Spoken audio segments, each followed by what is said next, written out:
Hello and welcome to Your Sovereign Soul. My name is Sienna and I'm one of the coaches here at YourSovereignSoul.com. And so today I wanted to talk about something that is actually a really big deal that people don't.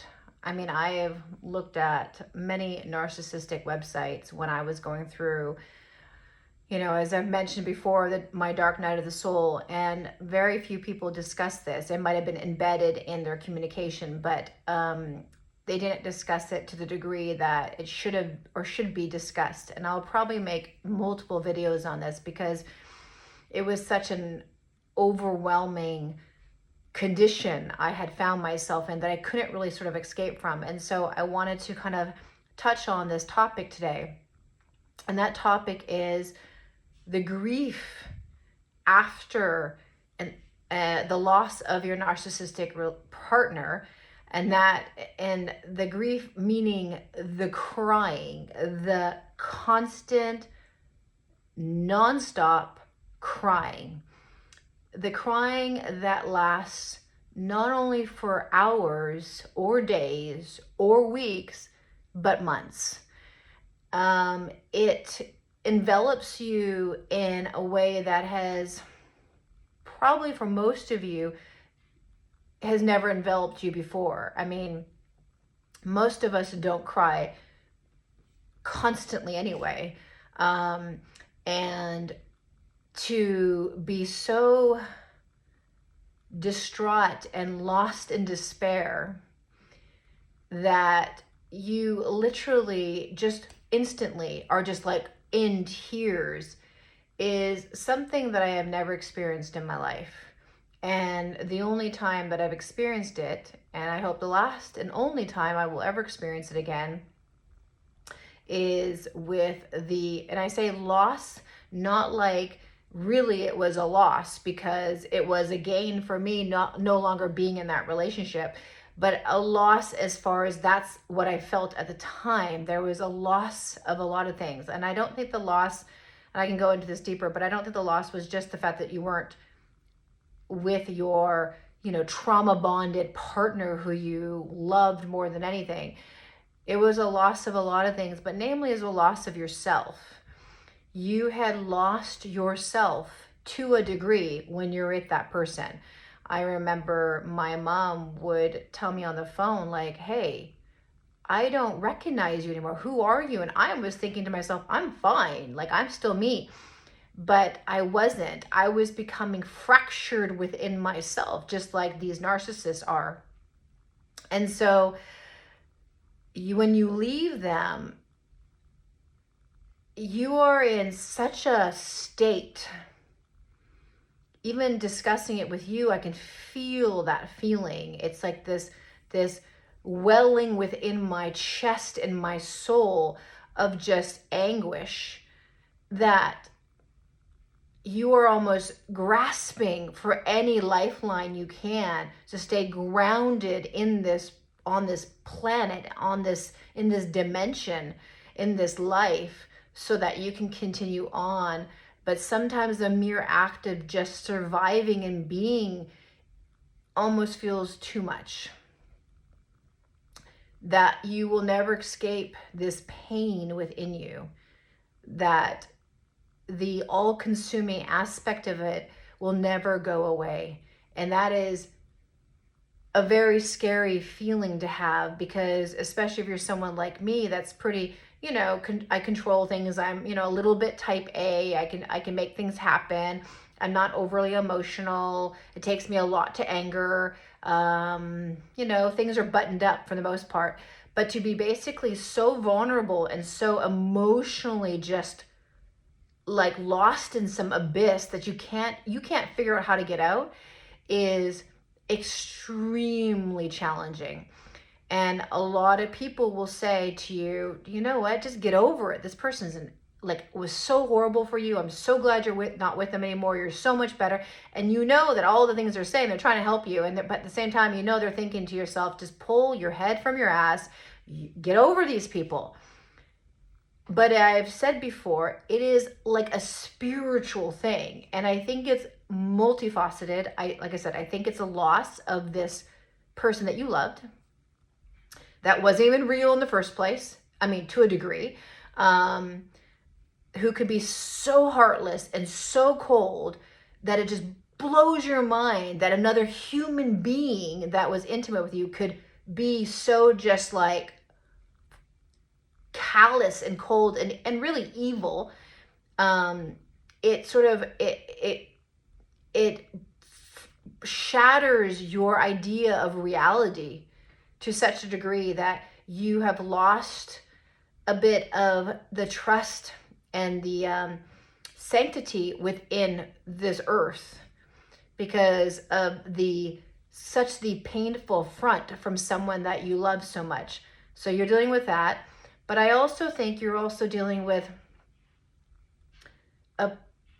a purging of many lifetimes of perhaps letting yourself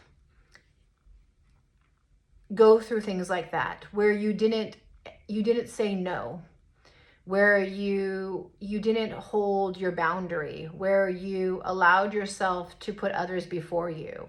And so this almost existential, exhaustive crying and grief that just lasts and lasts is almost like a purging of sorts, where you are just like releasing this like cords and agreements and other things from other lifetimes. You're just like, your body is purging this sort of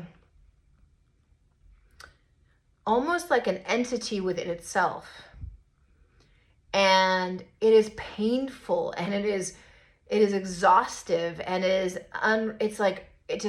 unrelenting, and it is definitely the dark night of the soul. And it can last, like I said, some people will last a couple days, I doubt it. Some people will last a couple weeks, I doubt it. Some people will last a couple months, but more likely than that, it will last months. And some people probably years.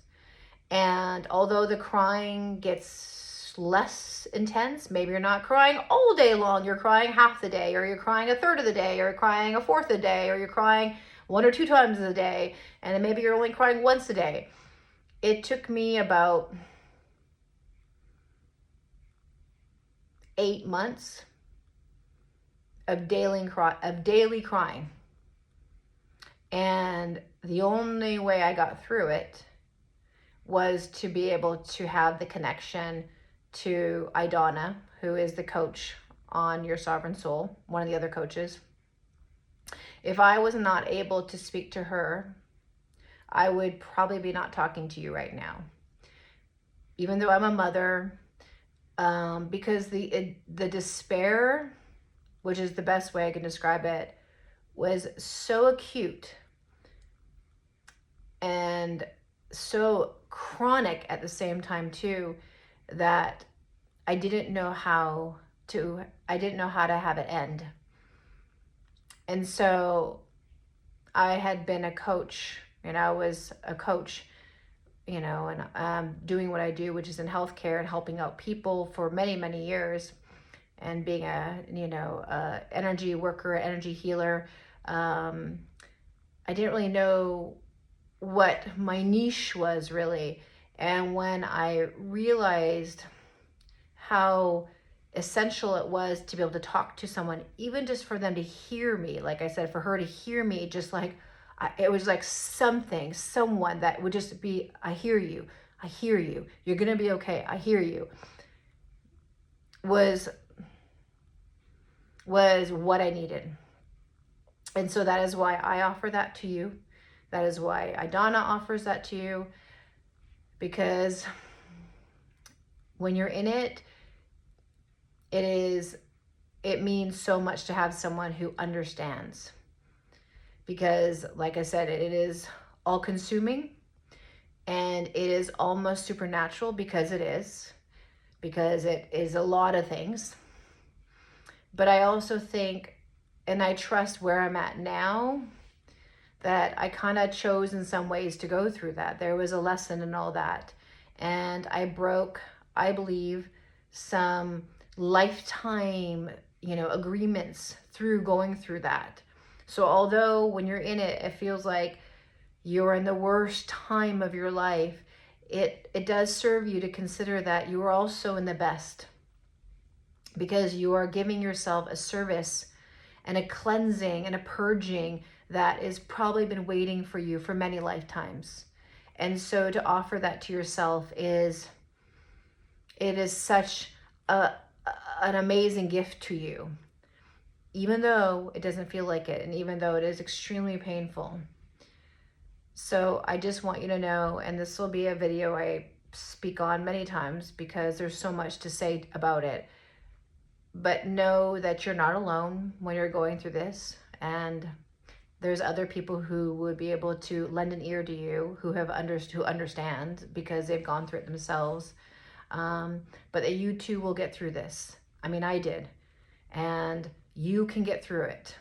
Like, you're strong, you're made of something more than you even realize. And you will be a phoenix that rises out of this, and you will find that one day you will look back, and although you'll be wondering why you went through it, you will know you're okay. Anyway, I hope this finds you well. Like, subscribe, share, comment. We are new. If you need to touch base with us, our information is below. Have a wonderful night.